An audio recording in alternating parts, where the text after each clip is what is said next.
Welcome. It's Tuesday morning on the floor of the New York Stock Exchange. Indexes are up in this moment. After 17 here, we have a government shutdown. Let's see the reaction here on the floor with Mark Otto, that is Managing Director at Streicher and Company. Mark, thank you so much for being with us again. Thanks for having me back.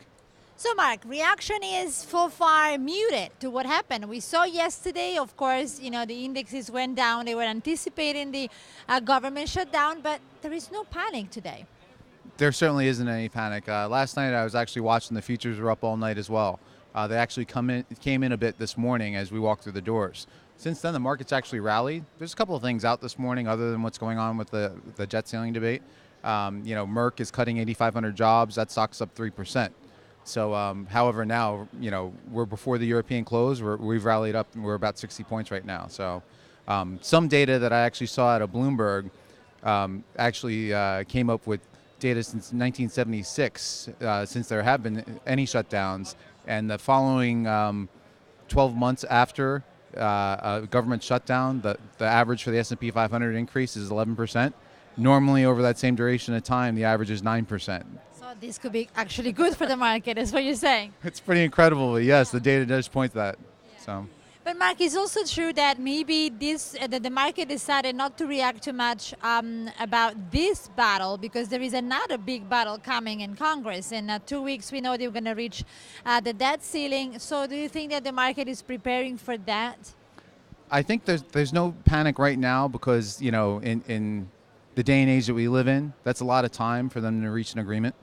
It seems as though all efforts will be exhausted on the 17th not to pierce the debt ceiling. And projections are if we go down that path, it'll be sometime between the 22nd and the 31st that we default. Another factor that I have noticed this morning is related to the job data from September. We know from the government that we are not going to have any data from September because of the government shutdown. And I don't know, I'm just speculating, but I noticed a market reaction when the statement came out. How do you interpret that? It is incredible. I think it's too much to be a coincidence. But right when it came out, we gained about 30 points off that information. So that was the biggest piece of data, coming out for this week certainly was on Friday. So without that data, I guess there's nothing to actually reel the market in case that data was actually bad. So right now we're going to continue to march on. Macroeconomic data otherwise has not been bad. Things are still looking good over in Europe and in China as well. So, are you worried about the next earnings season? Some people say that it might be the next catalyst. It might just bring the market down. Yeah, there seems to be some signals that this earnings season might be difficult. In particular, what I'm going to be looking at is financials. They've been a strong catalyst for many quarters now, along with techs. So I think a lot of things that are going on right now with the government could impact the financial sector. So that's what I'm going to be keeping an eye on going forward. Now, give me some numbers. I know it's not difficult to navigate this market to understand what is going on, but which are the levels of the S&P 500 that you're monitoring closely?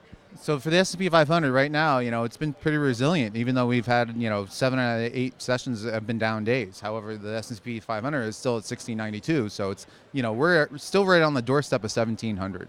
So 1691 is actually a level. Down from here is 1685 and then 1678.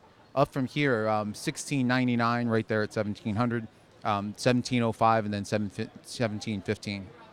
And do you think that the fact that the S&P 500 managed to bounce up many times on the 50-day moving average is a good sign that the market was testing? There is interest in the market, so the market can actually really hold? It does seem as though the market is very resilient. I mean, right now, if you look at it, U.S. equities is still the place to be until the wheels fall off, that is, or something else changes as far as that's concerned. But for right now, the feeling is still pretty good. More people are thinking that the government is just, butting heads once again. I mean, we've survived things like this before. The fiscal cliff, as far as the sequestration. There have been scenarios like this before that the market has sort of been tempered to expect them to actually wait till the last minute. We'll see. Mark, thank you so much for being with us, and happy week. Thank you. And thank you for watching.